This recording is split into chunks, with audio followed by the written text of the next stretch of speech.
the fact that you're the leader does not mean that you've got to be the person with the best ideas or that you've got to know everything. No, no. A leader is just a broker of gifts. They're just a broker, right? The real talents are the people on the team, and you just want to make sure you bring the best out of each person and that you collectively bring the best out of the team.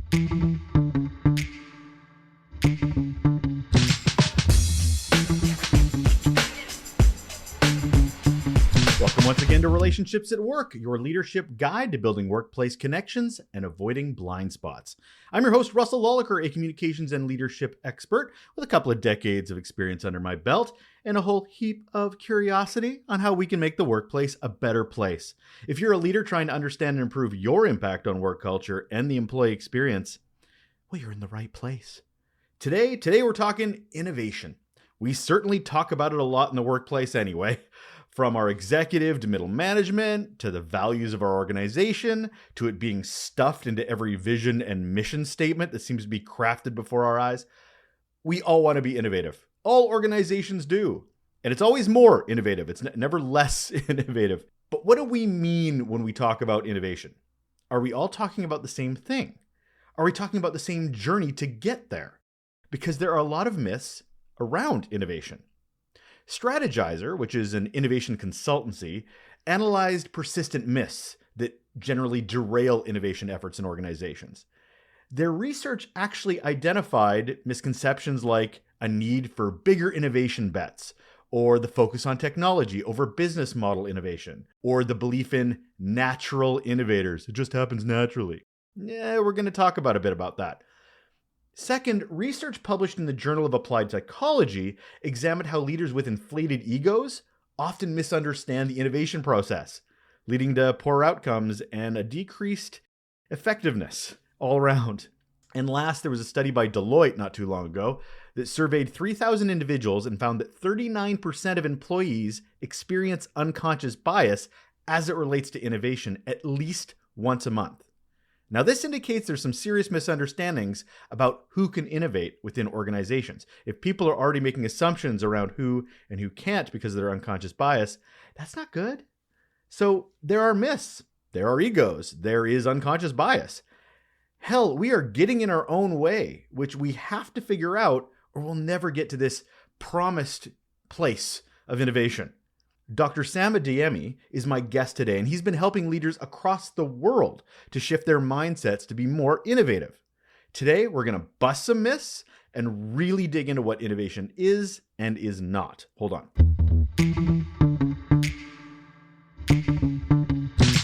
And on the show today, we have Dr. Sam Adeyemi, and here is why he is awesome. He's the CEO of Adeyemi GLC, a global leadership consultancy, helping high-impact leaders who will shape their corporations and nations. He's an opinion columnist, an executive council member for CEO World Magazine, and author of various books on leadership, including his latest, which is Shifts, 6 Steps to Transform Your Mindset and Elevate Your Leadership. Anybody listening to the show knows mindset is a big part of this show. He's also a teacher and senior pastor through his ministry and church, and I will try to keep my swearing to a minimum because of it. Hello, Sam. How are you today? Hello, Russell. Thank you for having me. Today, we're talking about myths, busting myths when it comes to innovation. And there's so many ways I want to look at this. But before we do, Sam, I'm going to shut up because I've got the question I have to ask you because I ask all of my guests. Yes. It is, what, sir, is your best or worst employee experience? Okay, I'll say my best is the fact that I served under a boss who was keen on empowering young people. When I look back today, because this was 34 years ago, so when I look back today, now seeing the importance of empowering the next generation and how difficult it is for leaders, I have tremendous appreciation for my boss, who in my early 20s, I was 22, 23, and he would if he was invited to speak somewhere and for some reason he could not go, he would send me to go speak on his behalf at major conferences. There was one of them, and my younger brother too, who is less than 3 years, any younger than myself, we were serving at the same place. And he sent us to a particular conference and at that time, this was in Nigeria, no cell phones, no way for him to get across the organizers. We just showed up and said, sorry, our boss couldn't make it. We have this letter from him. Wow. He said we should represent him. We could see their faces dropped. And they was like, what? And the conference was to be 3 days. They were shocked and then said, okay, we'll see what happens tonight. We'll see what happens tonight. Then we'll decide what goes on from there. When they left, I said to my brother, did you hear what they said?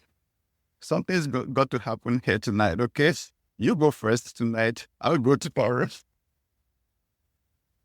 And my brother made such a fantastic presentation. After the event of that night, their attitude changed completely. Then they were referring to us as, sir, thank you, sir. Oh, sir, what would you like, sir? Is there anything we can do for you, sir? Say no. But when I look back today, I realized my boss took a risk on me. Or he took a risk on us. It was a kiss. I'm grateful that we did our part. We made him proud. So today, I can't understand it when somebody says, oh, they're too young or somebody's too young to be. I said, no, you can't tell me that. If 30-something years ago, someone could take a risk on me, I would like to take a risk on young people now. I love that. And I would also say I agree it's a risk, but it must be a calculated risk because he knows you, your leader knew you well enough to trust that you even if it was a failure, it wouldn't be horrible. You wouldn't misrepresent the organization. Right. So it was absolutely a risk. Right.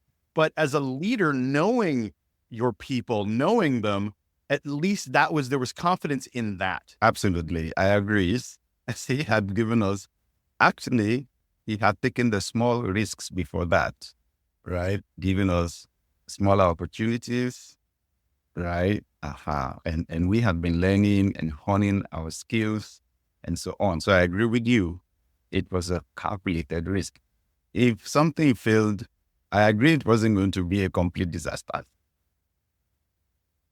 And what an amazing learning opportunity as well for a young person to look at rejection in the face, like literally the look on their face because they're so disappointed to have you and not the person they expected. They can't do anything about it. But as a young person, seeing that on someone's face, that's something you're going to have to get used to in the work world, in the corporate world, in any world. So to have that opportunity, but in a semi-safe space to do it in, that's amazing. I absolutely love that story, Sam. Thank you. Thank you, Russell. So we're busting myths today, Sam. We are going to talk about leading innovation, specifically the myths that are attached to trying to lead innovation. But before we get anywhere, I am a big fan of definitions. I hate talking about things until we are singing from the same song sheet. So before we get into what leading innovation and the myths of it, could you define what you see as innovation and leading innovation? So innovation is simply the creative process of bringing ideas together to create new products, new services, new processes, new systems to solve specific problems, right? Now, leading innovation is then the process of influencing one or more people to do that. So it's possible for you to innovate as an individual, but then when you have to lead a team of people to do it, that introduces complexities. And that's going to task your leadership ability, your ability to build a team, your ability to inspire them, to motivate them, your ability to move them in the same direction. And perhaps the most important dimension of it is the dynamics within the team. Because as a leader, you're going to have to pay attention to the dynamics and to influence it positively. Because the same way you have synergy in a team, synergy is a powerful thing that two people, when they work together, what they will produce would be far more than the sum of what they will produce if they worked independently. As you add each person to the team, the capacity actually multiplies exponentially. But then it can also work negatively, that if the dynamics within the team is negative, then what the team is going to innovate is going to be problems.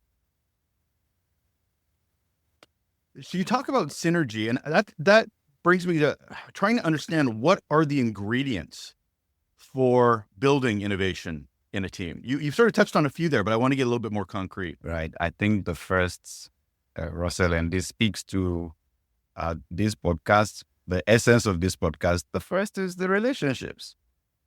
The relationships between people. There is the law of buy-in in leadership, that people buy into the leader before they buy into the leader's vision or the leader's ideas. It's very important. If people love you, then they want to help you to succeed. Okay? If they feel good about you, they want to help you to succeed. Now, everyone has their own genius. They have the capacity for creativity, innovation. They're going to put all of that at your disposal just to help you succeed. But if they've not bought into you, if they've not bought into one another in the team, then you're going to have a lot of conflict. You will have people shooting down other people's ideas, not because those ideas are not good, but simply because they don't feel good about those people. So the relationships, the quality of the relationships, I'll say, that's number one. And then you can move on there to talk about each person's uniqueness, the talents, the gifts, the skills that they bring in, and the need for you to allow each person to be free to express themselves, that you don't move the team towards conformity, you celebrate differences, right, within the group, okay? And then the communication is also important within the team. Like sometimes when I hold strategy meetings, or let's say what we just want to do is create ideas. I lay down ground rules. There are no bad ideas in this meeting. Okay, no bad ideas. So rather than criticize somebody's idea, tell us yours. Because sometimes it's the bad idea that actually knocks off the fantastic idea in your head. Okay, so don't shoot down anybody's idea. So the quality of the communication within the team is also very, very important. Those are basic ingredients. The level of competence of the people there, the quality of the people in the room also matters, right? You've got to bring people who are very good on the job, very good on their own part of the job, right? So I say this, the fact that you're the leader does not mean that you've got to be the person with the best ideas or that you've got to know everything. No. A leader is just a broker of gifts. They're just a broker, right? The real talents are the people on the team, and you just want to make sure you bring the best out of each person and that you collectively bring the best out of the team. Does the role of a leader in that innovation, in fostering and nurturing that innovation in a team, depend on where they sit in the organization? Because as you and I both know, leaders are in every part of the organization. Frontline to the executive has nothing to do with titles. But when it comes to fostering and nurturing innovation, we're talking, it seems from what you're saying, is the individual in charge of a team. But I'm also going, what about the leader that's in charge of the entire organization? What's their role in innovation? Well, first, I would say strategic vision. So they've got to have the big picture. They've got to see the different parts and to see how the different parts integrate together to achieve the big objective. Because we say that we should not do innovation for the sake of innovation, right? It's not that you just want to change something and just change something. No, everything has got to be heading in a particular direction. So if somebody is sitting at the top of the organization, that's their own role. It's the ultimate vision, and it's got to be strategic. In other words, they've got to have an intimate knowledge of that vision and an intimate knowledge of the organization and the people in it. They've got to know its strengths. They've got to know its weaknesses. They've got to have foresight, recognize the opportunities. They've got to sense the dangers, the threats, before they show up, so that with the least amount of investment, the organization can scale rapidly and achieve exponential results. That's the major thing we want from the person at the top. Secondly, they've got to model the values of the organization. But everything they do has got to be heading in the direction of the vision. At the same time, when it comes to the quality of the organization, they've got to be the model. If we said integrity is important to the achievement of the strategic vision, then the number one person has got to model the integrity, right? If you say excellence is it, if you say it's excellent customer service, they've got to be the model. And then, of course, they've got to then inspire the people who are in the organization and empower them. And this, what we said is important, of course, that innovative ideas can come from anywhere in the organization, from any level. And people need to know that, and they need to be confident enough to express themselves. And that's where that psychological safety comes in as a cultural norm, not just silos of it as well. If you really want to get innovation to be a part of the organization. I love that you said that they have to represent the values, because I love when curiosity is a value. And I'm like, I have never heard that executive ask a single question ever. In the history of there, right? So you have to embody it, or people don't know how to operationalize and what that values actually look like in their face, in everyday work. It's just a poster on a wall. Absolutely.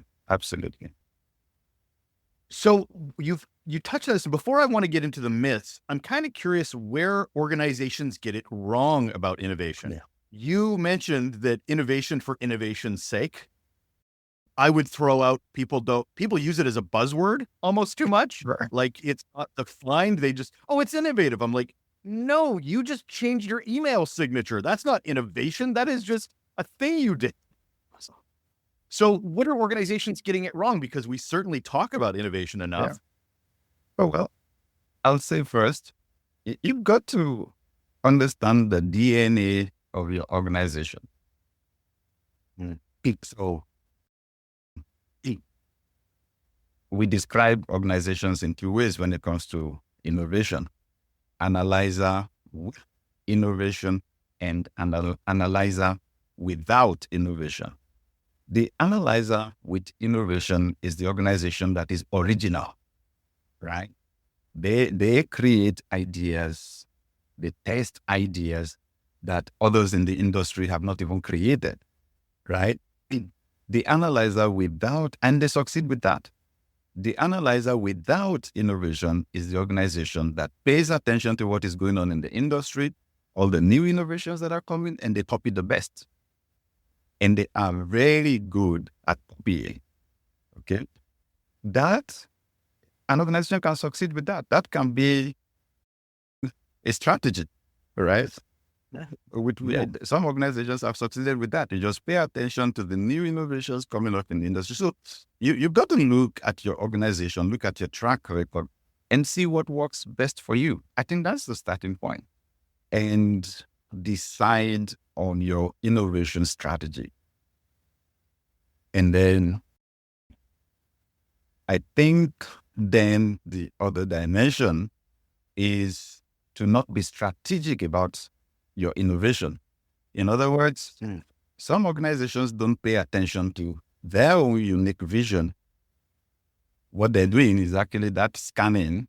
Yes, we say that's not bad, but then you're just copying, right? Oh, this is what's successful now. This is what people are buying into now. Oh, this is what's making the wave now. We copy that, right? And then you watch out. Somebody's succeeding. Another organization is succeeding with something. Then you copy that. Now, somewhere along the line, you're going to get stranded, right? Some of those strategies are not going to work for you because you're not going to understand why this other organization is working with this innovation, why the innovation, they're being successful with it. Because it's like you just look at a house from the outside and you think you understand how the whole thing works. Can't even see the foundation. You don't have any idea about the design or whatever, and you want to copy it. So I think some organizations fail with innovation simply because they're not strategic about their innovation. They're not aligning with their own unique vision. They're just copying for the sake of copying. And then, of course, we come back to the dynamics within the organization that some are not paying attention to the dynamics, to the values, more importantly, the culture. Sometimes there is a subculture that is developing maybe in a department, and they're not paying attention to that subculture until it creates crisis.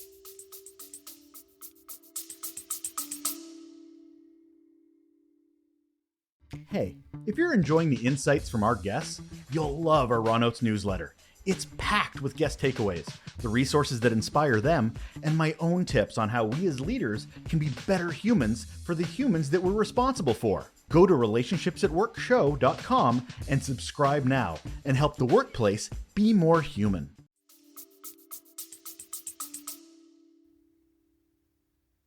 It's important for those leaders to also be honest with themselves, because a lot of them will see the DNA of an organization and it's not the story they have in their head of what the organization is. So there's this gap between what they think the culture is versus what the culture actually is. So there absolutely has to be that honesty in order, if you want to change, or unless, like you said, understanding the foundation from which you're building from. But that comes with some really good self-awareness, situational awareness, organizational awareness. I agree with you, Russell. Some organizations bring in a consultant. The consultant conducts a culture audit and they disagree. The data is staring them in the face and they still just they don't want to accept the reality. But we have an innovative culture, Sam. Consultant, no, you don't. You have so many restrictions and roadblocks and no psychological safety. No. It's one of our values, Sam. It must be an innovative culture. Right. So let's get into these myths. Let's get into the myths of leading innovation, because people have this concept, as we've sort of gotten, of what it is and what it isn't. So you've got, I believe it's 4 myths that you're working to bust, sir. So what are the ones that you would really like to highlight? Well, I like to start with the fact that, there's this myth that innovation simply means what you're doing is the newest thing ever. There's never been anything like it before. I'm sorry. It's a build-up on what others have been doing before. There's hardly anything that is entirely new that we've never seen in this world before. It's a build-up, right? Most of the time, it's incremental. Sometimes, it's out of this world. It's a big jump from where we are. But most of the time, it's actually a build-up on what we've been doing before. It's like you look at the pharmaceutical industry. They came up with, they say, they found the cure for cancer. But you've got to realize this breakthrough idea is a build-up, must be a build-up on decades of work. So that's the first thing, that you don't ignore the thoughts, the ideas, the processes, the systems, the products, the services that have been there before, and just tell yourself, and just want to take that big leap like that. It hardly works like that. It's usually a build-up of what has been there before. I've always believed that you need to respect legacy. And even with innovation, that is change. It might be a change of processes. It might be a change of product, but there's been a journey to get to that point. Absolutely.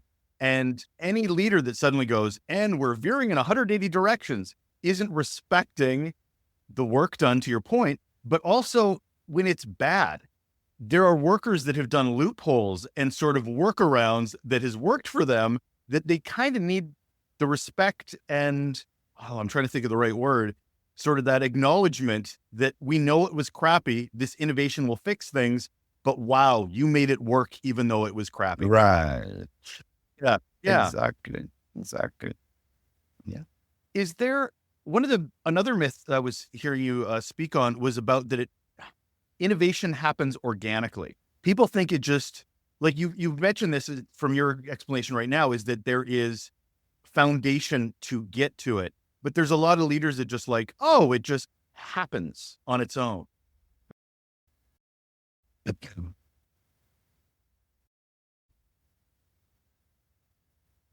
So there are things to do to create the environment for innovation to happen.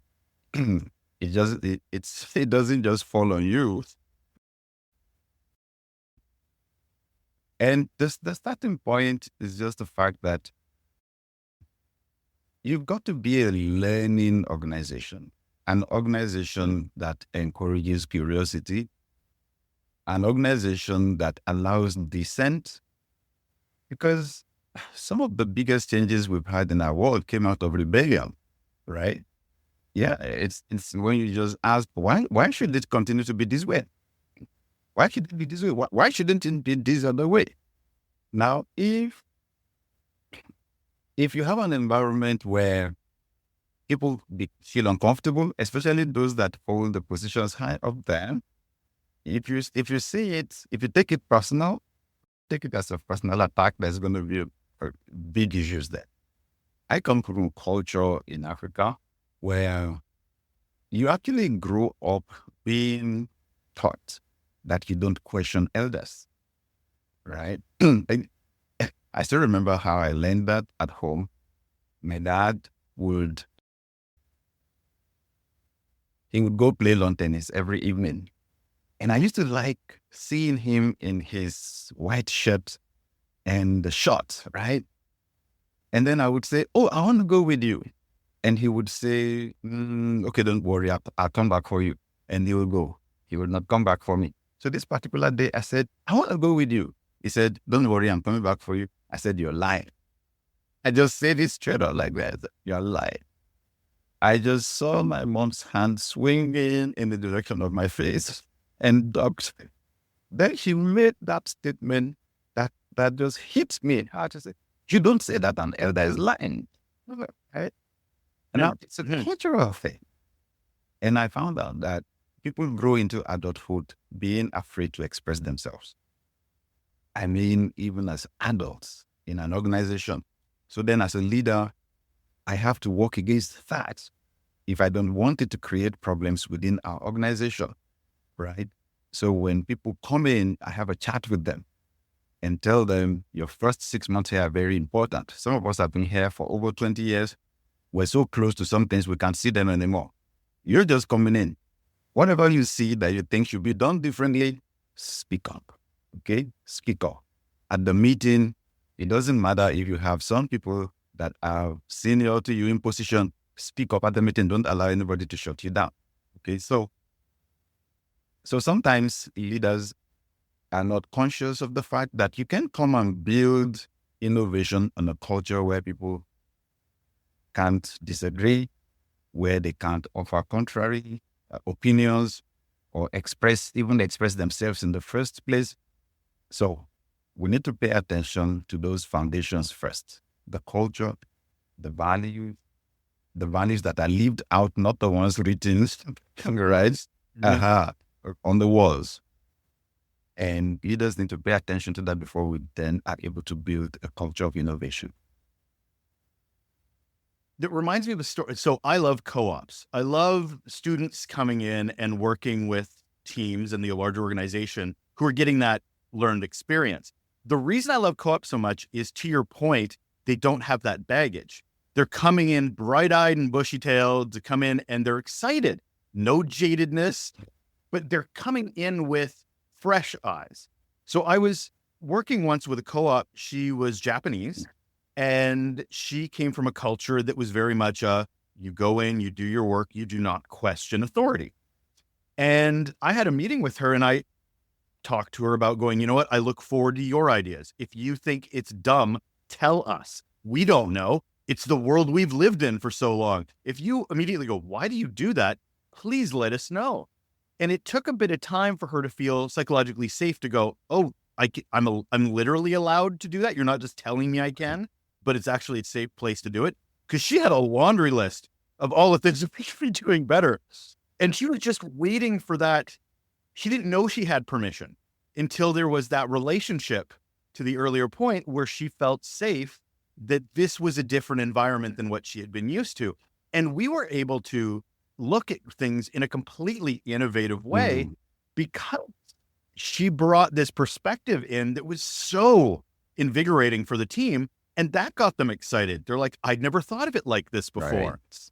But until she felt a part of the team, she was just coming in to learn for a couple of months to leave. But that's where leadership needs to step in. Exactly. So it's to a large extent, leadership has to do with creating the environment. Like I read some time ago about a species of the shark, and they said if you put it in the aquarium, the longest it grows to be is 6 inches. And however long it may have been in the aquarium, you take it out, throw it in the ocean, it grows into a full shark. So which means that the environment limits the development of that shark. And there's something about us humans that is exactly like that. And you just find out in some environments, some work environments, some people, they'll just never be able to realize their potential. And then you put them in another team and they're high flyers, right? So the leader has to pay attention to the dynamics within the team, the culture, and like I mentioned earlier, the subculture that may be growing, the things may be going in down there that you don't even have an idea about, except you're listening to someone. So what you did, Russell, with the lady is the thing to do, to get feedback, right? Accurate feedback beyond the ones in the report. Diversity always comes up when I think of innovation, because I just did a podcast about professionalism and how professionalism is actually a problem because it pushes uniformity as opposed to supporting diversity and respect. Right. So when I think of innovation, I think of diverse ideas. And the myth I've heard around innovation is that there's one type of innovation. There's one definition of innovation, and thou shalt be innovative. Like it is just, this is what it is. Right. Can you bust that myth a bit? Oh, yes. I mean, you have that myth too that says innovation is a solo effort. Solo is just to be one person that is a genius, taking on a particular problem. I'm sorry, it hardly ever works that way. Hardly ever.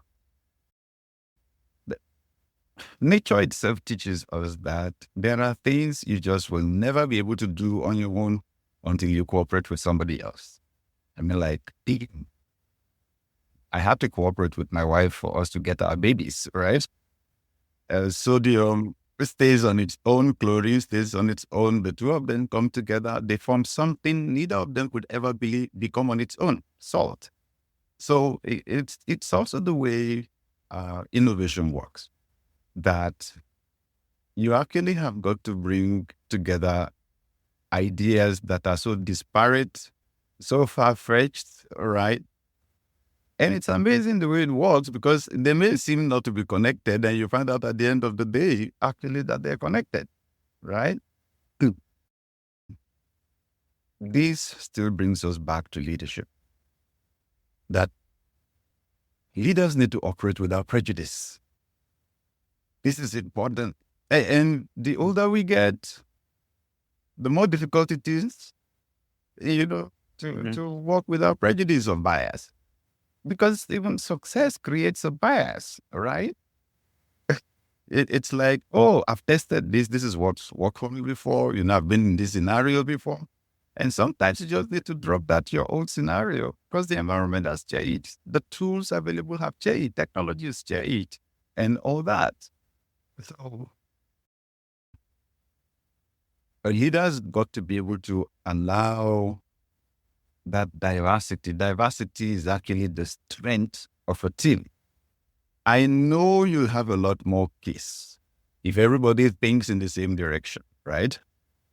I've had this particular scenario where my wife and I are on the same team, on the same board, and she's so different, right?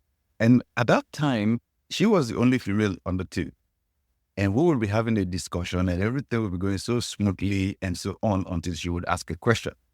And it's like everything would just crumble like a pack of cards, until she went to attend the course. And there they learned about the well-being test. And the well-being test measures team personality. So when you find yourself within a team, there's actually a kind of personality that you exhibit. Now, I fall within the group that you call the plant. We generate the ideas. She falls within the group that you call the finisher. They have an eye for details. They see the fine details, they cross the T's and so on, and they easily find what's going to go wrong with an idea.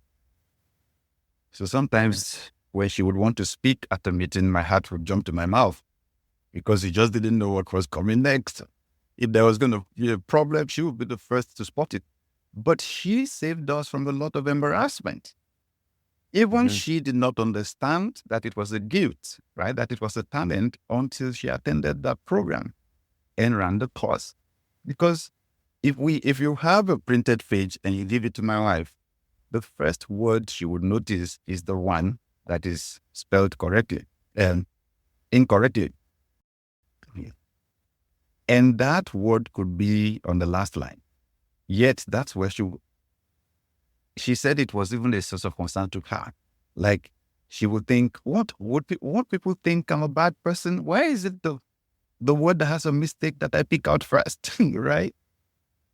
So a leader's got to be open, without prejudice, without bias, and let people bring their good and awkward perspectives to an issue, and then bring everything together to move the team to adopt the best ideas. The last myth I want to touch on is the one around failure. Because a lot of organizations will talk about failure and then go, okay, we're going to stop there. It's not working. Move on to the next thing and not let failure breathe. They see the myth being that failure shows that it's not working. What would you say to that? This is a big one, Russell, because we're so averse to pain, so averse to failure, right? Yet, when I think back to when we were in high school, they took us into the laboratories, and whatever we did there, they said they were experiments. But it does seem like the older we grow, the more we do not want to allow for experimenting. We just expect things to work perfectly the first time. Now, I teach for decades. I've been on the media, radio, TV, teaching people basic principles for success.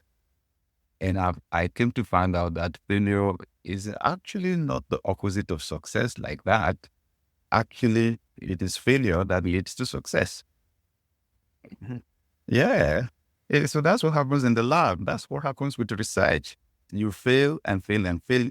You don't take it to mean that you failed and you should abandon your cause. You actually take failure as something that moves you closer to success. The more you find out what doesn't work, the more you are closer to finding actually what works. This is important for the attitude in a whole organization. If an organization reacts violently, mistakes, that's going to send a message across.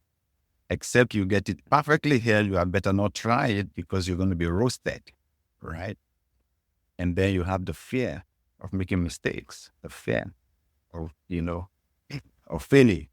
So when you understand how the dynamics between failure and success, then you tell people to actually fail faster, right? You make room for people to fail. There's a famous story about Tom Watson. one of the founders of IBM, and how an engineer made a mistake that cost them $600,000. And Tom Watson called the engineer into his office and said, "I'm sure you know why I called you, right?" The guy said, "Of course, to fire me." And Tom Watson said, "Why should I fire you? I just spent $600,000 training you. Why should I allow you to go to someplace else and let them get the benefit of that experience? I'm sure you won't make the same mistake again, right? So go back to your work and make sure you don't make that kind of a mistake anymore, right?" That's powerful perspective to failure. That so at an organizational level, at a cultural level, it's not like an organization should allow itself to run into losses, and to fail, but that an organization should at least make some room for experimenting, for trying, and not getting it. Whoever you are as an executive, you've got to accept you were not born perfect. You were not born a genius. You were not born an expert.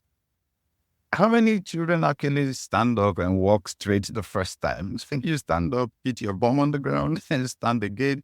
Even at that, your parents are clapping because even with the failures, you're actually making progress. And you're trying it. So it gives the hope that eventually you will get it right. So I do hope that organizations will not assume that the ones that are being very successful with innovation, actually, it's because they have experts that get it right the first time. That's a myth. It doesn't work like that. They actually make room for people to experiment and fail a bit. I appreciate the fact you were talking about investing in the humans being worth the money, because immediately I can hear you talking about, you need to fail to succeed. You need to fail to succeed. And I'm sure there's some executives listening going, I don't have the budget to fail that often before I have to deliver something. I got, the heat coming the back of my neck that I have to deliver a thing. And the quicker I can deliver it, the more cost effective it will be. What do you say to somebody like that? And I'll just say, you'll find out actually that you may hire very smart people, because if you're going to achieve that, you will still spend the money. I promise you still spend the money, because you'll have a high labor turnover. The likelihood is you're going to have a high labor turnover since you don't have that wide spectrum of allowing people to make mistakes. So exactly. And since you want your work done perfectly the first time, you've got to hire the best. Fantastic. You spend the money, but I promise you, they won't be loyal to you. There's something about you investing in a human that makes them to find a sense of meaning in your work, because you've invested in their worth, in their essence as a human. And when they're loyal, I promise you, it's not all the time that a bigger pay package motivates someone. They believe in your mission. They believe in you. If you get that loyalty, you're likely to get better results. What do you say to an emerging leader, someone that's maybe not at the top of the organization or maybe necessarily leading the team, but they're trying to navigate these myths? They're not 100% sure what the culture is. They're not 100% sure of the environment in which they're trying to be innovative. How do they make informed decisions in their first, like they're listening to you talk right now and they're like, okay, I want to avoid these myths. What do I do? Thank you, Russell. I run a leadership academy in Nigeria. We've had over 45,000 people come through the school, and we actually give people a lot of paradigm shifts. I warn people from the beginning, we're going to shift your brain a little bit because we're countercultural in our thinking. What then happens is, if they come from another organization, by the time we're done with them, they have a lot of radical ideas. So some get back, but they're not at the top of the organization. And then they say, oh, this is not what they taught us at DLA. That's our school. They start leadership academy. Oh, this is not what we were taught. This is not what we're... And if they're not careful, they'll find themselves at loggerheads with their bosses. They find themselves in rebellion. So I say, you've got to be really smart. Yes, you get your ideas. How you communicate those ideas to the people at the higher level is very important. One, I said the average human mind needs about 72 hours to be comfortable with a new idea. Give your boss time to think over those ideas, to brood on them. Two, don't force the ideas on them, okay? Leave the idea, let them cook it. You are not fully aware of the political dynamics that they need to navigate to be able to execute some of those ideas that you're giving them, okay? Let them process it. Thirdly, try and put your ideas down in writing, right? Because things tend to shift when you don't capture them actually in writing. And let there be a record that you passed this idea. Discuss face-to-face first, and then back it up with an email. But then I tell them that as a last resort, sometimes you're dealing with an immediate boss who either is insecure and won't pass your ideas across, or would pass your ideas across and own them, and there'll be no mention that the ideas came from you or something. If you see that over a long period of time, nothing is going on, try and confide in someone else who also has influence in the system and can get your ideas across. They need to know your thinking for the organization. It's important for them to be aware. It's funny. I've tried to integrate ideas in, but I also know I'm not the mouth that is the best messenger for some of those ideas. So important to make sure, okay, what baggage do I have? What's my brand within the organization? What's my reputation, good and bad? And maybe if I have innovative ideas, who has more influence on the people I want to influence than I do? Who are the champions that are the right messenger that I have a really close relationship and could be perpetuating that message, even if I don't get to own it, but at least I get to perpetuate it, get to put it into motion. That served me really well, because sometimes you have to be humble enough to know you're not the right messenger. That's so smart. So smart. I think that would serve all of us generally in life. Just to know that, yeah, I may be the originator of the idea, but I may not be the best person to say it. You've had, as you mentioned, through your teachings, you've had a lot of people come through. What has been sort of one of the biggest aha moments for anyone coming in with this, as I said, baggage, with all these myths and these preconceived notions? And after spending some time with you, what was the thing that's sort of like, oh, I don't need to think like that at all. That is not the right way that I should be approaching this. What triggered that for them? Well, I would say it's when I shift people's attention from trying to control what is external to them to what is internal. I use the illustration of a sailboat, and I say it's there on the sea or lake. There's no engine to power it, and you need to move it in a particular direction. So I say, wisdom tells you you have no control over the wind, the direction of the wind, the speed of the wind. So you ask yourself, so what do I have control over? And I say, it's the sail. It's that sail. You focus on that.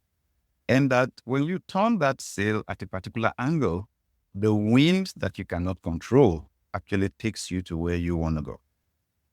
So I tell them it's the way life works. Success is first within and then without. That the things you can really control in this life, your thoughts, your emotions, you focus on those. And it's just amazing that the other external factors like the economy and the weather and even the president and other people's opinions, one way or the other, they get you in the direction that you want to go. Oh, I can't think of a better way to end that conversation than empowering yourself to move the needle on innovation. Thank you so much for this, Sam. I really, really appreciate your time.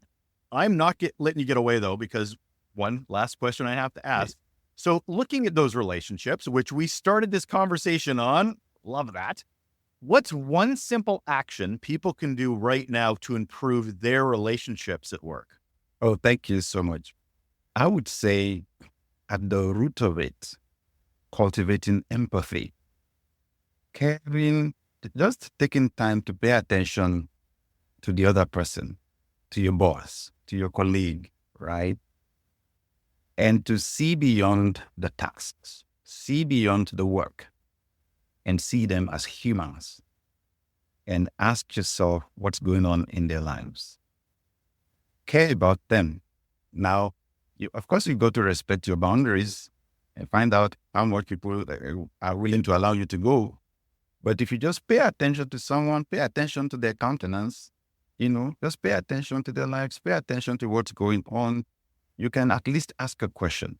They're not looking bright today. Is everything okay? If they're winning, then they'll let you in a little bit more. Because what happens in people's lives outside of work actually affects their lives at work a lot than we realize. So pay attention to people and at least care genuinely. That is Dr. Sam Adeyemi. I was going to get this right, and I messed it up at the end. He's a teacher. He is an author, and he's the CEO of his own consultancy, helping leaders shape their corporations. Definitely check out his book. It's called Shifts, 6 Steps to Transform Your Mindset and Elevate Your Leadership. Thank you so much for being here, Sam. Thank you so much for having me, Russell. It's been a great conversation.